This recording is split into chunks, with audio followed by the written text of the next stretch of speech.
कहता है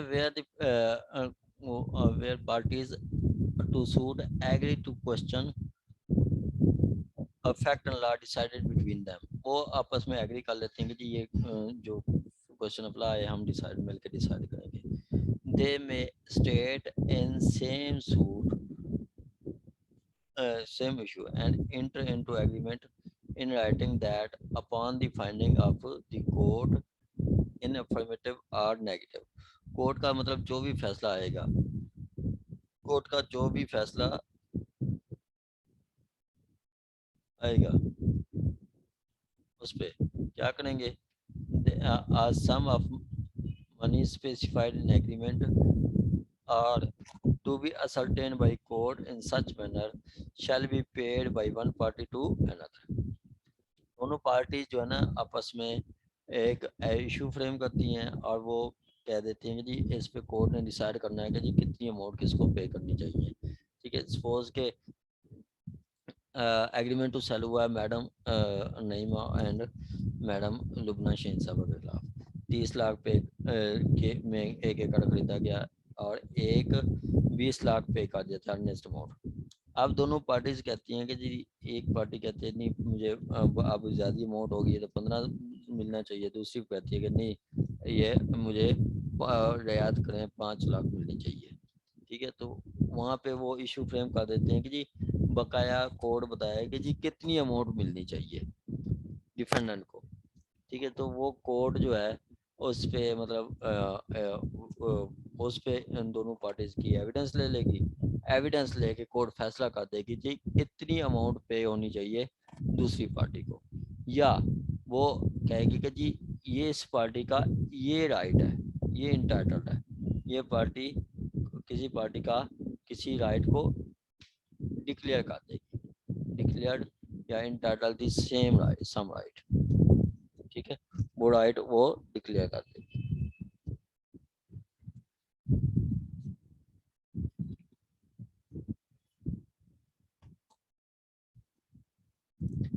आगे कहता है जी आपका बी कि some property specified in agreement and dispute shall be delivered by one party to another. अब कोर्ट ने फैसला करना है कि जी कोई पार्टी को जो प्रॉपर्टी है वो आपकी दूसरी पार्टी को मिलनी चाहिए। ठीक है, अब यहाँ पे ए में क्या बात की है, ए में उन्होंने बात की है सम ऑफ मनी की। ठीक है, सम ऑफ मनी की। यहाँ पे बी में क्या बात की है, सम प्रॉपर्टी की। तो कोर्ट ने फैसला करना है कि ये प्रॉपर्टी उनको मिलनी चाहिए या नहीं। ठीक है, कि अब और दोनों पार्टीज जो हैं वो मिल के कह देते हैं कि ये कोर्ट फैसला करेगा जी क्या ये इस स्टेज पे मतलब जो है प्रॉपर्टी जो परचेजर मतलब प्लेंटिफ को मिल सकती है या नहीं मिल सकती।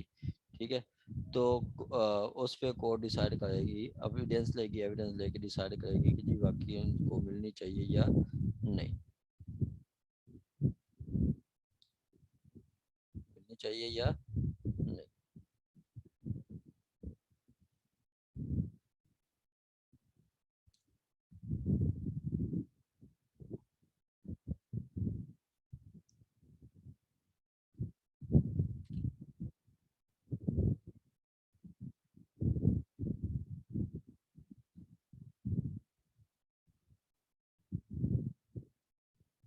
ठीक होगा जी।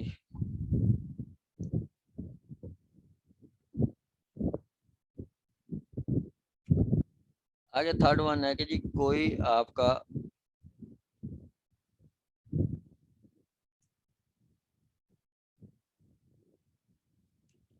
थर्ड वन कि one of the party shall obtain one of our party shall do और abstain from doing some particular act.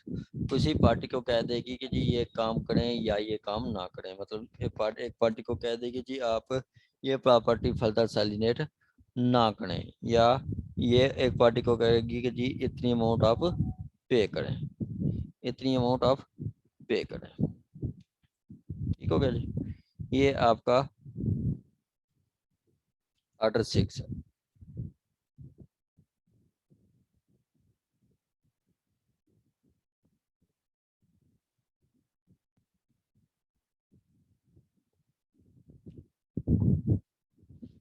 ठीक हो गया जी।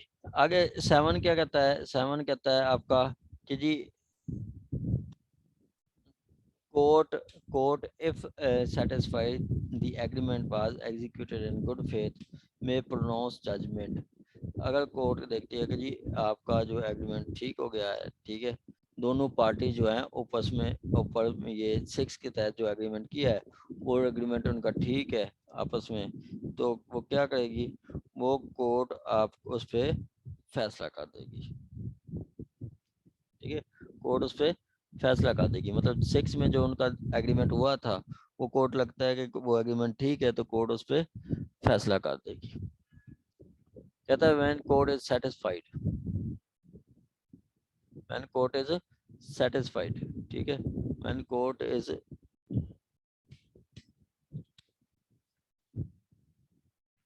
when court is satisfied after making such inquiry, it deems proper that the agreement was duly executed by parties।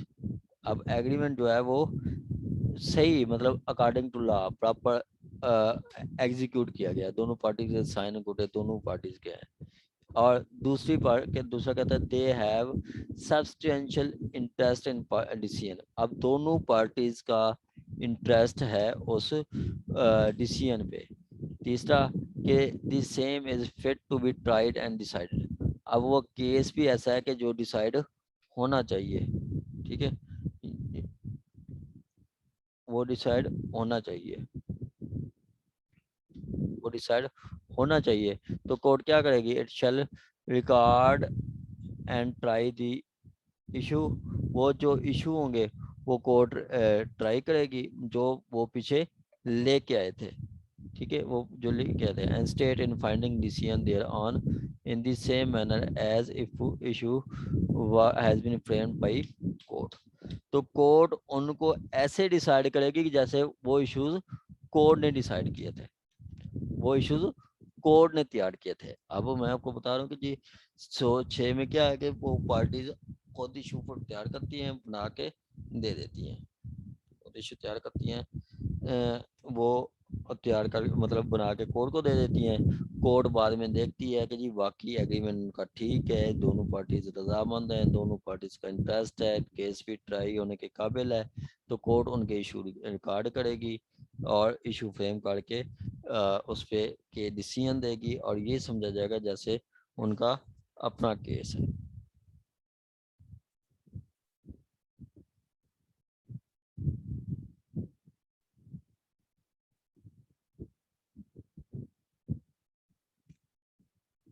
ठीक हो गया जी। ये है आपका and shall upon the finding or decision on such issue pronounce judgment according to terms and of agreement and upon the judgment so pronounced decree as follow। क्यों कि तो उसके बाद वो उन इश्यूज पे कोर्ट एविडेंस लेगी, एविडेंस लेके वो जजमेंट दे देगी और वो जजमेंट को है एज ए डिक्री होगी, वो जजमेंट डिक्री होगी। ये है आपका 6 और 7। 6 और 7 के बारे में मैं थोड़ा आपको इन तरह से बता देता हूँ। कहता है कि आपका the rules empowered to court to pronounce judgment on agreement। ये जो 6 और 7 हैं ये रूल्स कोर्ट को पावर देते हैं कि जी वो कोई जजमेंट पास कर सकती हैं। Rule 6 and 7 deals with the stating by consent of special issue in suit and provide what they may be called adjustment or compromise to suit। कि वो जो एडजस्टमेंट और कंप्रोमाइज इन सूट की बात करता है कि जो पार्टीज आपस में कंप्रोमाइज कर सकते हैं, जैसे कि आपका सूट नॉट एब्सोल्युटली अंडर, जो कि आर्डर 23 में भी बताया गया कि जी पार्टी जो है आपस में कंप्रोमाइज कर सकते हैं, कंप्रोमाइज की बेस पे वो डिग्री ले सकते हैं। जैसे 23(3) के साथ वो कंसेंट ले देते हैं, कंसेंट डिग्री जो है कंसेंट डिक्री भी पास की जा सकती है और 96 के मुताबिक कंसेंट डिक्री के ऊपर कोई अपील नहीं होती। लेकिन जो यहाँ पे 6 और 7 होगा इसके तहत जो इश्यूज बना के कोर्ट को देगी पार्टी कंसेंट के साथ, तो वो आपका अपीलेबल होगा। वो राइट आपका, वो इशू आपके अपीलेबल होंगे। दूसरी जो बुक है वो कमेंट्री कहती है आपकी, कहता है जी rule 6 and 7 permit the parties to frame issues of fact and law and submit them for trial in pending suit। तो वो कोर्ट इश्यूज फ्रेम करेंगे और कोर्ट को आके दे देंगे। They allow adjustment and compromise between parties consequent upon the opinion of court, के वो court को बनाएंगे और कोर्ट के ओपिनियन का मतलब इंतज़ार करेंगे। And by the parties it is alternative to compromise under rule 23, under 23 rule 3, उसका अल्टरनेट है, उसमें भी कंप्रोमाइज कंसेंट डिग्री पास की जाती है अंडर 23 के तहत। चलें जी,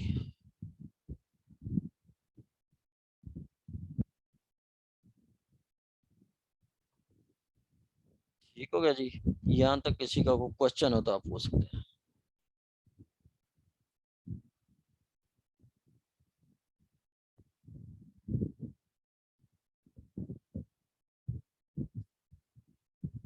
यहाँ तक किसी का कोई क्वेश्चन हो तो आप पूछ सकते हैं।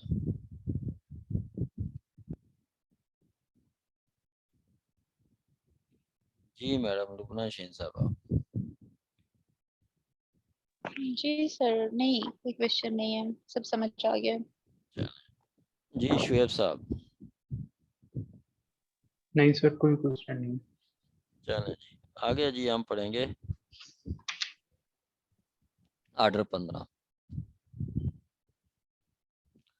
ऑर्डर 15 सिंपली है कि जी आपका वो पार्टीज जब आ जाती हैं, पार्टीज को एग्जामिन किया जाता है, पार्टीज को एग्जामिन किया जाता है। ठीक है, अगर पार्टीज मान लेती हैं तो वो डिसमिस कर दिया जाता है, आपका वो मतलब सूट डिक्री कर दिया जाता है।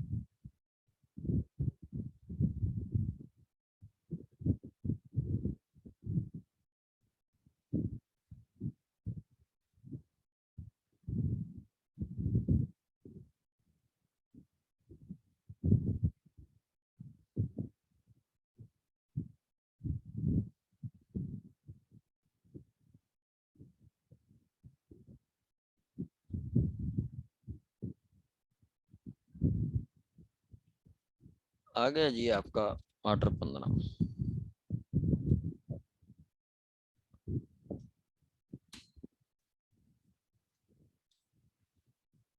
Disposal at first hearing, disposal at first hearing. अगर पार्टीज के दरमियान कोई इशू नहीं है तो कोर्ट क्या करेगी, वो डिसाइड कर देगी आपका, कोर्ट जो है वो फैसला कर देगी। कहता है where at the first hearing of suit it appear that the parties are not at issue on the question of law और फैक्ट, द कोर्ट में at once pronounce the judgment. अगर कोई उनके दरमियान कोई इशू नहीं है तो कोर्ट जजमेंट पास कर देगी, मतलब आके एडमिट कर लेती है दूसरी पार्टी तो कोर्ट जजमेंट पास कर देगी।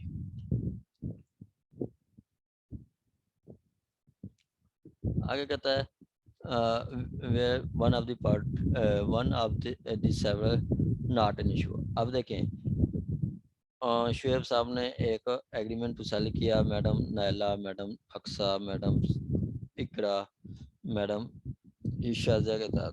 ठीक है, अब उनमें से मैडम इकरा जो है वो आके एडमिट कर लेती हैं बयान। ठीक है, इनके क्लेम को एडमिट कर लेती हैं। ठीक है, वो सपोज कहते हैं कि जी मैंने इन 5 लाख लेना है इन पांचों से। मैडम इकरा आगे कहती हैं जी मेरा 1 लाख बनता है, मैं आपको देने को तैयार हूँ। तो कोर्ट क्या करेगी, 1 लाख के हद तक डिग्री पास कर देगी, बाकी के हद तक इशू फ्रेम कर लेगी, बाकियों के हद तक इशू फ्रेम कर लेगी।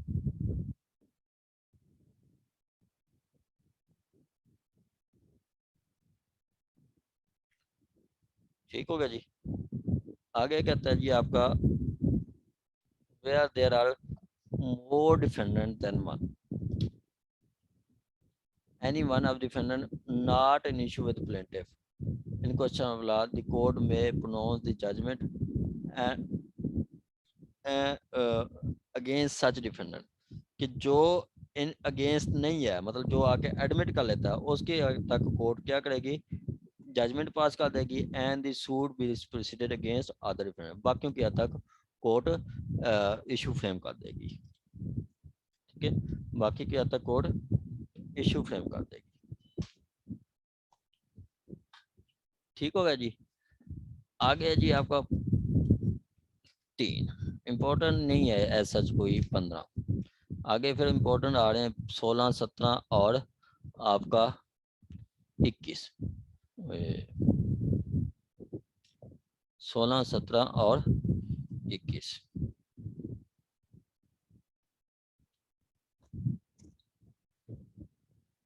कल की जो सैटरडे की स्पेशल क्लास है वो कल अब मैडम भी क्लास लेंगी, तो कल एक दिन में अब पॉसिबल ही नहीं है कि हमारा कंट्रैक्ट हो, तो कल भी हम इंशाल्लाह सीपीसी पढ़ेंगे। ठीक है, कल हम कोशिश करेंगे कि वो आर्डर 21 पढ़े हम 21 एग्जीक्यूशन का, पूरी सीपीसी एक साइड पे, आर्डर 21 एक साइड पे। ठीक है, तब पूरी सीपीसी और एग्जीक्यूशन पोर्शन वो एक चीज है। एग्जीक्यूशन से एक क्वेश्चन लाजमी आता है। आगे कहता है parties at issue, where the parties are at issue on some question of law and fact and question has been framed by the court as herein before provided. If court is satisfied that no further arguments are evidence, then the parties can at once adduce require such parties require sufficient evidence।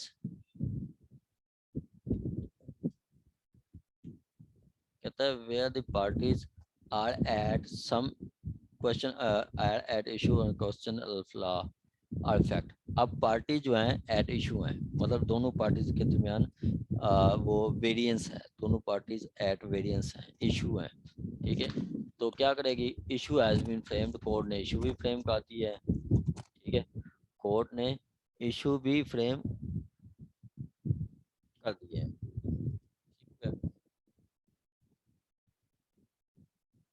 Issue has been framed as provided.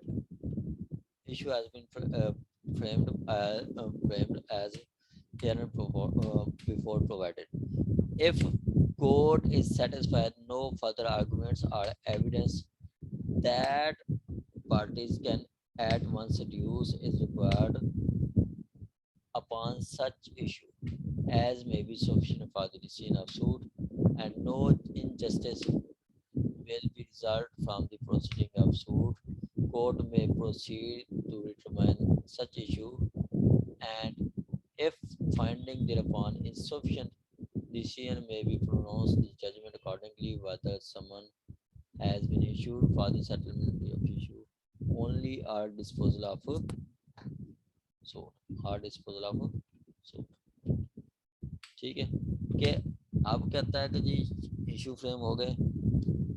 ठीक है, दोनों party variance पे हैं, issue frame हो गए, और court को लगता है कि जी इस पे कोई एविडेंस की ऐसा कुछ जरूरत नहीं है। ठीक है, क्या लगता है जी, court is satisfied that no further argument और evidence other than the evidence then parties can at once adduce required upon the such issue। के कोर्ट कहती है कि कोई इशू मतलब इशू तो फ्रेम हो गया। ठीक है, लेकिन कोर्ट को लगता है कि जी फर्दर एविडेंस की जरूरत ही नहीं है। जैसे मैं शुएब साहब कहते हैं कि जी मैंने शुएब साहब ने दावा किया 5 लाख की रिकवरी का मैडम लुबना शीन साहबा पे।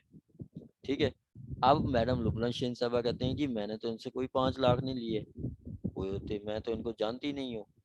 ठीक है, अब कोर्ट क्या करती है, दोनों पार्टी वेरिएंस पे होती है, तो कोर्ट क्या करती है, इशू फ्रेम कर देती है। इशू फ्रेम करती है तो शुएब साहब क्या करते हैं, शुएब साहब मैडम लुबना शीन साहब का शीन साहबा का बैंक अकाउंट की स्टेटमेंट ले आते हैं, उसमें आगे कोर्ट को दिखाते हैं कि जी देखें वो बैंक स्टेटमेंट दावे के साथ लगाते हैं कि जी ये देखें मैंने चेक दिया था मैडम लुबना शेन साहबा को, मेरे नाम का चेक था, मेरे अकाउंट का चेक था, 5 लाख का चेक दिया था और ये मैडम ने फलां डेट को अपने अकाउंट से विड्रॉ कराया है, ये ट्रांजैक्शन है, बैंक की स्टेटमेंट है। तो कोर्ट देखेगी कि जब फर्दर एविडेंस की जरूरत ही नहीं है, आर्गूमेंट्स की जरूरत ही नहीं है, जब वो कहता है man can lie documents not, ठीक है, तो डॉक्यूमेंट तो उनके पास आ गया है, तो कोर्ट इस सूरत में क्या करेगी, कोर्ट कहेगी, कोर्ट को लगता है कि जी इससे अनजस्टिस नहीं होगा, तो कोर्ट क्या करेगी, ये आपकी डिसीजन दे देगी और जजमेंट दे देगी अकॉर्डिंग टू लॉ, जो जजमेंट बनती है, ठीक है, इस सूरत में जजमेंट दे देगी। आगे कहता है जी आपका provided that where the summon has been issued for the settlement of issue, only the parties or their pleader are present and none of them object, ठीक है, कि पार्टीज पेश होती हैं और कोई पार्टी ऑब्जेक्ट नहीं करती, ठीक है, पार्टी जो है वो पेश होती हैं लेकिन कोई पार्टी ऑब्जेक्ट नहीं करती, देन भी कोर्ट जो है वो जजमेंट पास कर सकती है, ठीक हो गया। आगे 2 कहता है 15(3) का सब रूल 2 कहता है where the finding is not sufficient for the decision of, where the finding is not sufficient for decision, ठीक है, for decision court shall postpone the court shall postpone the further postpone the further hearing of suit and shall fix a day for production of further evidence। जहाँ पे court को लगता है कि जी 5(3) के तहत 5(3)(1) के तहत काम नहीं बनेगा, ठीक है, तो कोर्ट क्या करेगी, डेट दे देगी और डेट दे के उसको कहेगी कि जी अपनी अपनी आप एविडेंस लें और अपने आर्गू करें, ठीक है, और अपने आर्गू करें। जब एविडेंस हो जाती है तो फिर कोर्ट कहती है कि ये आप आर्गू करें, ठीक है, ये ऑर्डर 18 में डिस्कस किया गया है, ठीक है, कोर्ट कहती है कि आप आर्गू करें। आगे कहता है जी आपका failure to provide just evidence, failure to provide. Sir ये रूल 3 का सब रूल 2 जरा दोबारा बता दें। सब रूल तो कहता है कि जब मैडम पीछे तो कोर्ट को पास एविडेंस थी, उसने एविडेंस नहीं ली और फैसला कर दिया और फैसला कर दिया, यहाँ पे क्या है, यहाँ पे आप कोर्ट के पास कोई ऐसा कोई एविडेंस नहीं है, कोई सफिशिएंट एविडेंस नहीं है, ठीक है, तो कोर्ट क्या करेगी, कोर्ट कहेगी कि जी अपनी एविडेंस ले आए, अपने इश्यूज को मतलब डिसाइड कराने के लिए आप अपनी एविडेंस ले आए।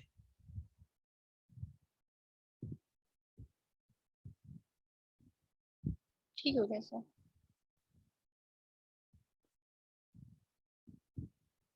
ठीक हो गया मैडम। चौथा फेलर टू प्रोड्यूस एविडेंस।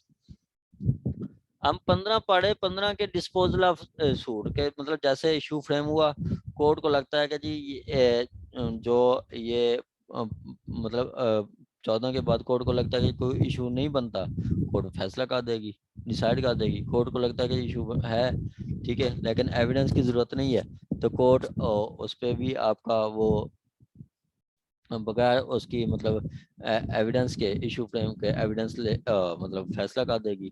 और उसके बाद कहता है कि जी अगर कोर्ट को लगता है कि एविडेंस जरूरी है तो कोर्ट एविडेंस ले लेगी। ये आपका 15 हम पढ़ रहे हैं। आगे कहता है फेलर टू प्रोवाइड एविडेंस, कहता है where the summon has been provided, where the summon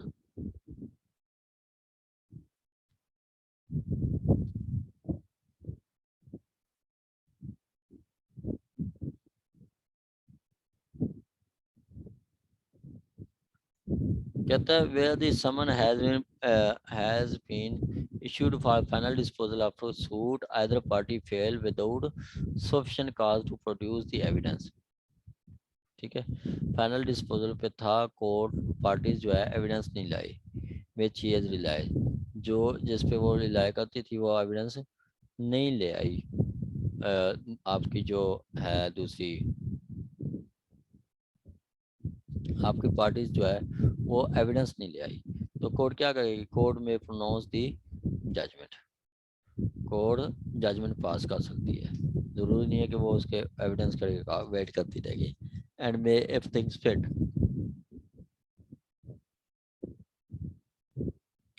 after framing and recording issues adjourn the suit for production.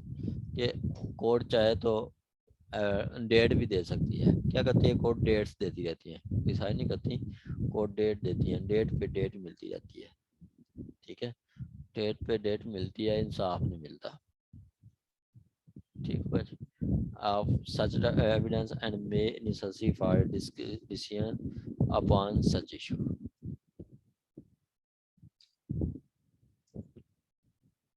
ठीक हो गया जी, ये है आपका ऑर्डर 15।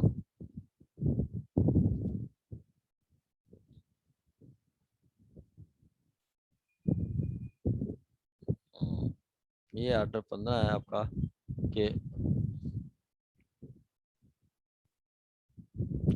कि पार्टी अगर पार्टी के दरमियान कोई इशू नहीं है तो कोर्ट क्या करेगी, कोर्ट जजमेंट पास कर देगी। ठीक है, अगर एक से ज़्यादा डिफेंडेंट्स हैं, उनमें से एक कहता है कि जी मेरे मेरे खिलाफ, वो कहता है कि जी मेरे खिलाफ जो क्लेम बनता है मैं देने को तैयार हूँ। ठीक है, बाकी नहीं मानते, एक मान जाता है, तो जो मान जाता है उसके खिलाफ एविडेंस दे दे, जजमेंट पास कर देगी, बाकियों के खिलाफ कोर्ट प्रोसीड कर देगी, मतलब इशू फ्रेम कर देगी। ठीक है, एविडेंस बुला लेगी। आगे कहता है कि अगर 3 में कि अगर पार्टीज इशू पे हैं लेकिन एविडेंस की जरूरत नहीं है, कोर्ट फैसला कर सकती है। 3-2 में कहता है कि अगर एविडेंस की जरूरत है तो कोर्ट एविडेंस बुला लेगी। 4 में है कि जी अगर एविडेंस नहीं दे सकते देन कोर्ट जो है और जजमेंट पास कर सकती है या डेट दे सकती है। ये है आपका ऑर्डर 15।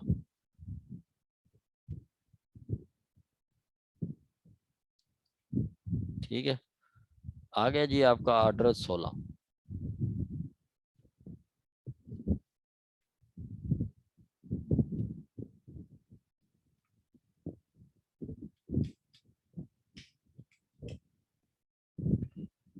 ऑर्डर 16 आपका कहता है सिंपली के जब इशू फ्रेम हो जाते हैं, ठीक है, तो विटनेसेस को बुलाया जाता है, विटनेसेस को बुलाया जाता है। मैं आपको इश्यूज दिखा दूं कि जो मैंने आपको पहले भी दिखाया था, आपने याद ही नहीं कराया।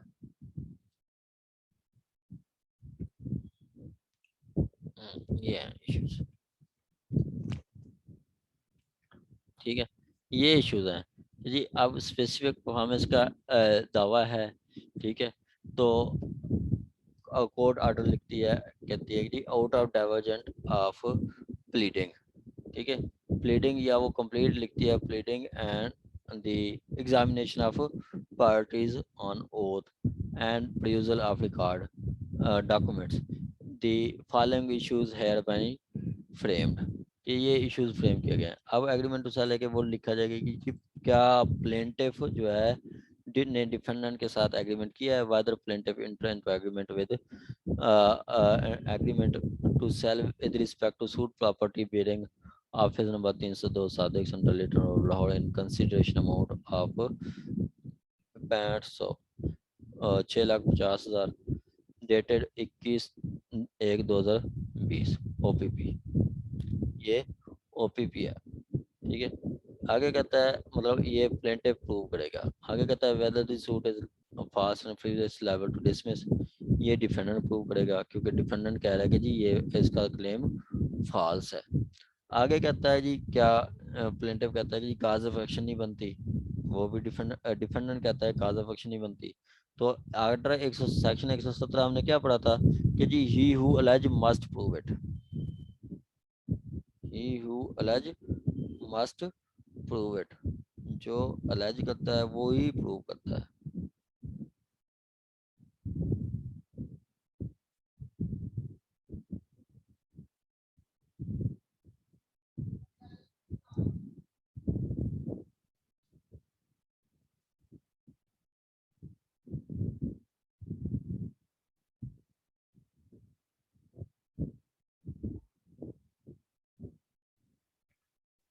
ठीक हो गया जी। आगे डिफेंडेंट कहता है कि जी इसका सूट टाइम बार्ड है, डिस्मिस होना चाहिए, 7-11 पे है। तो ये सारे इश्यूज पर कोर्ट फ्रेम करती है। ठीक है, आगे आ जाता है मेंटेनेंस का तो फिर कोर्ट प्लेंटिव क्या कहती है, डिफेंड प्लेंटिव कहती है कि जी मेंटेनेंस का दावा करती है कि जी मेरा इससे निकाह हुआ था Refer. मिस्टर, मेरा इससे निकाह हुआ था, अब मुझे ये मेंटेनेंस नहीं दे रहा, तो मेंटेनेंस का दावा करती है। तो कोर्ट क्या करेगी, कोर्ट एक करती है कि जी whether the plaintiff entitled entitled to recover to get maintenance allowance, if so at what rate and for what period। कि मेंटेनेंस के दावे में कोर्ट लिखती है कि जी क्या इसका मेंटेनेंस का राइट बनता है, अगर बनता है तो कितनी बनता है और कितनी पीरियड के लिए बनता है वो बताता है, बनता है तो कितनी पीरियड के लिए बनता है वो पूछ रही है।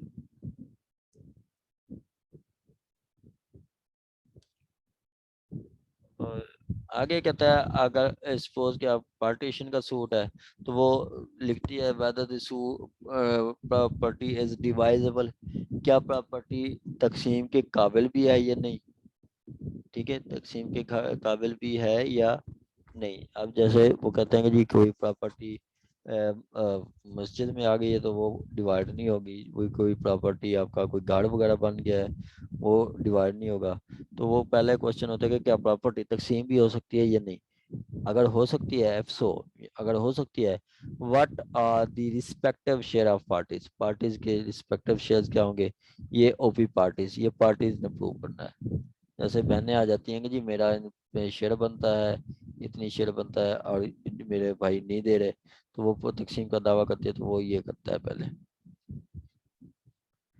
और उसके बाद ये मैंने आपको भेजे हुए हैं। अब मैडम ये दावा है, हमने कंटेस्ट किया था कि दावा किया आपका माँ ने किस चीज का, मेंटेनेंस का।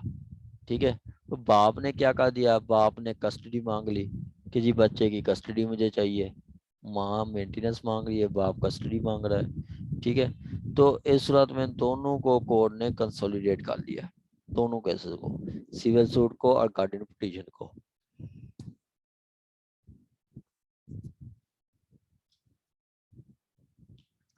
तो फिर कोर्ट ने ये इशू फ्रेम किया कि जी whether the plaintiff entitled to recover maintenance loans are for minor at the same quantum and for same period as prayed for। जो प्रेयर क्लास में लिखा गया कि प्रेयर क्लास में मैंने लिखा गया 30 लाख और 30,000 मेंटेनेंस थे। ठीक है, तो कोर्ट डिसाइड करेगी कि जी क्या इसको 30,000 मिलना चाहिए या नहीं मिलना चाहिए, ये प्लेंटिफ ने प्रूव करना है। ठीक है, आगे दूसरा है whether the recovery of maintenance allowance is outcome from fabrication, कि क्या उसका मेंटेनेंस सूट नहीं बनता, वो मतलब जो है उसके जो मतलब ग्राउंड्स है वो बेसलेस हैं। ठीक है, और सूट लायबल टू डिसमिस है, वो ओपीडी उसने प्रूव करना है। आगे जो डिफेंडेंट है वो कस्टडी मांग रहा है, तो वो कोर्ट के पूछेगी कि whether defendant entitled to have permanent custody of minor son। ठीक है, तो क्या वो उसकी कस्टडी ले सकती है, वो भी कोर्ट ने डिसाइड करना है। वो डिफेंडेंट एलिज कर रहा है कि मुझे कस्टडी दी जाए, तो कोर्ट ओनर्स टू प्रूव भी डिफेंडेंट पे रखेगी। आगे कहता है आपका, आगे के जी के whether the custody is baseless, वो ओपीपी कि क्या उसका कस्टडी, बाप का कस्टडी का राइट नहीं बनता, वो उसने प्रूव करना है। इसी तरह आपका मैं दिखाऊं, इस तरह से आपको सही समझ आएगी। ये कंसोलिडेटेड है, ये इश्यूज हैं आपका। 12-2 का दावा है, तो 12-2 के आपने ग्राउंड पढ़ा होगा। तो 12-2 क्या है कि 12-2 जब आपकी कोई डिग्री फ्रॉड, मिसरिप्रेजेंटेशन और वांट ऑफ जुरिसडिक्शन से ली जाए, तो वहाँ पे इशू फ्रेम किया जाता है। वहाँ पे क्या है, whether the respondent obtain the order dated 1/7/2001 9/2006 through fraud और मिसरिप्रेजेंटेशन, ये OPP onus to prove on plaintiff है कि उसने प्रूव करना है कि क्या उसने फ्रॉड के साथ लिया है या नहीं लिया। ठीक है, ओपे आगे जी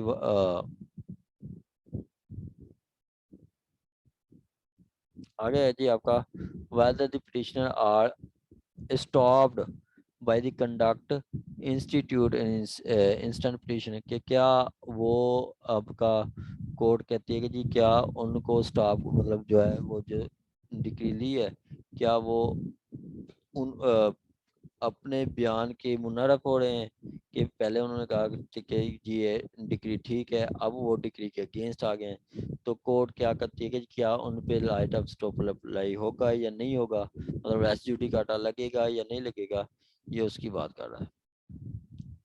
ठीक है, ये उसकी बात कर रहा है। आगे कहता है whether this instant petition is maintainable or not, ये आपके इश्यूज है। चले आज की क्लास फिर इतनी है, बाकी कल हम फिर ऑर्डर 16 पढ़ेंगे और ऑर्डर 21 पढ़ेंगे।